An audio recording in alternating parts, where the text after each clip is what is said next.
Hey, so I accidentally filmed this video using my webcam mic instead of my headset mic, so the audio quality won't be as good. Sorry about that. Hey guys, what's up? Pizza Loving Nerd here. So today I'm gonna be going through some of my first impressions of Ubuntu, what I think of it, and I'm gonna do a review also. So I installed this morning, right after it came out, and then I went to school, and now I've came back, uh, and I'm reviewing it now. So yeah. So let me pull up the changelog really quickly. So, let's first look at some of the wallpapers. I know most people don't want to know about that. It's just while I wait for the changelog to, pull up. I like this wallpaper a lot. This is a nice wallpaper, and I also like this wallpaper. So, Ubuntu has some nice wallpapers. I think I'm gonna stick with this wallpaper right here. Now, one thing is Ubuntu 18 or not 18.10. Ubuntu 19.04 now uses GNOME 3.32, which is a lot snappier and a lot better than GNOME 3.30. So, yeah. What else? People are saying that there's the changelogs. I haven't looked at the changelogs yet, but Switch to Linux says that the changelogs uh, say that location services is new. However, once again, just like Switch to Linux, I've seen it before. Uh, it's got this new applications tab. However, most of these are just features of GNOME.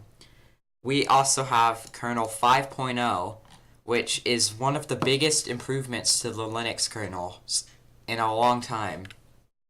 It's got toolchain upgrades, I guess. Don't really need that. It's got GNOME 3.32. I've already said that. It's got better scaling with GNOME. Changes to GNOME initial setup to add more settings. Uh, Alt-tabbing now switches Windows by default and not applications. So that's a nice change. But once again, this is another GNOME feature. But if I want to do applications, that would be Super Tab. Applications is a much better, easier way to do it. The Yaru icon set has received some new stuff. Other than that, though, not that many new features. So, it's not overhyped like Solus was.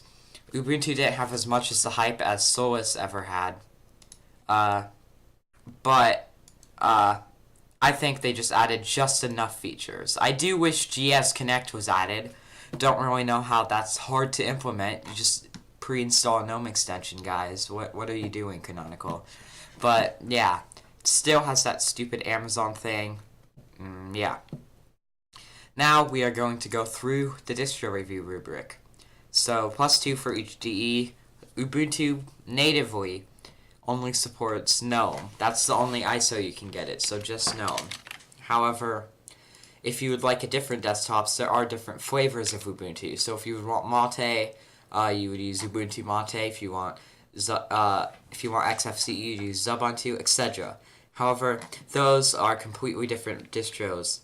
You can argue those are completely different distros because they come with different applications. They have their own websites and different names. So now, +3 for every great specific mod. That would be adding the show applications to the bottom and just Ubuntu customizing GNOME, so I'll give it 1 mod just for customization. -3 if it's resource heavy. Right now I am using 2.2 gigabytes of RAM, and it is running GNOME, so we are going to do a -3 here. One nice thing is there is desktop icons out of the box, so we will not be docking a point for that. Now, it does come with a desktop, so we won't be docking a point out of that. And we'll be giving it a +2 for obviously moving the applications to the bottom. Now, the installer does auto-configure partitions. It does do auto-reboot, dual boot. it does not have an installer. It is user configurable, and it is easy to use. It does have a minimal install option, although it doesn't have a choice of software in the installer. You have to add that after.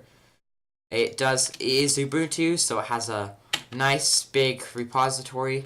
However, Ubuntu does try and push snaps, so we'll be docking 5 points for that. And Ubuntu does have outdated packages, so they aren't too outdated though. They right now it doesn't, but like because it's a new distro.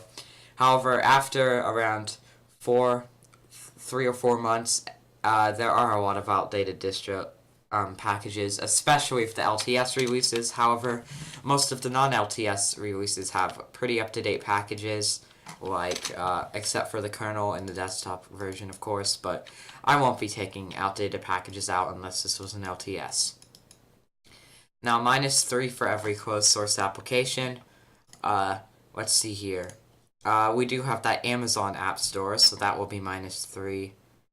And other than that, it won't be any -3s. So, yeah. Oh, yeah, another new feature I forgot to mention. The installer now installs non-free proprietary drivers like NVIDIA if you select Enable Proprietary stuff. So, yeah. Now, -5 for each app with a bad EULA. I guess that would be Amazon, but I'm not going to count that because that's a web app. So, wait, actually, web apps don't count, so I won't be using the closed source application on install things, so never mind. Now, for stability, Ubuntu is known for its stability, so I'll be giving it 3 points for that. So far, there hasn't been any features I've needed to fight to get working. That's kind of what Ubuntu is known for, and it is easy to maintain.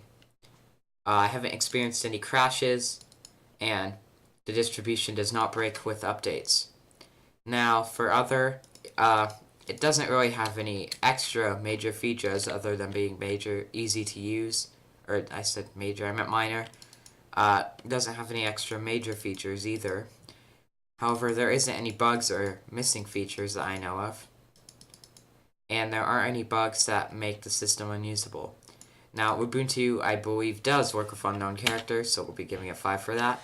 And it does, I think, hold on, let me just test that. Does it work with Asian fonts? Yes, it does work with Asian fonts, so, yeah. Now, no bad user license agreement. It does have good documentation, it's easy to use, and I guess it isn't reliant on terminals. Technically, there is a software center, but the software center isn't very good, so I will not be giving it not reliant on terminals because the software center isn't very good. So, yeah. So that's the review of Ubuntu from the rubric. Now, just some extra things I'd like to put out. In my review of Ubuntu 18.10, I said that GNOME was very laggy, and it didn't work properly on my computer. Now, GNOME is a lot less laggy now. 3.32 has had so many improvements on basically how good it runs. Ubuntu 18.10 was unusable from how much lag I was getting. However, Ubuntu 19.04 actually is usable, and it doesn't have any lag. Sure, it does use quite a bit of system resources. However, that doesn't matter unless you have a low-spec computer. That doesn't matter as long as it's running good. Ubuntu is actually usable now. And actually, this is way faster than the LTS version of Ubuntu. So, yeah. So, that's my review on Ubuntu 18.10. Next up, I'll be doing Ubuntu, so keep your eyes out for that. Although, I will be doing a couple of I will be doing some other videos on this before I distro hop back to Ubuntu. So, yeah. Thank you for watching, and I'll see you in the next video.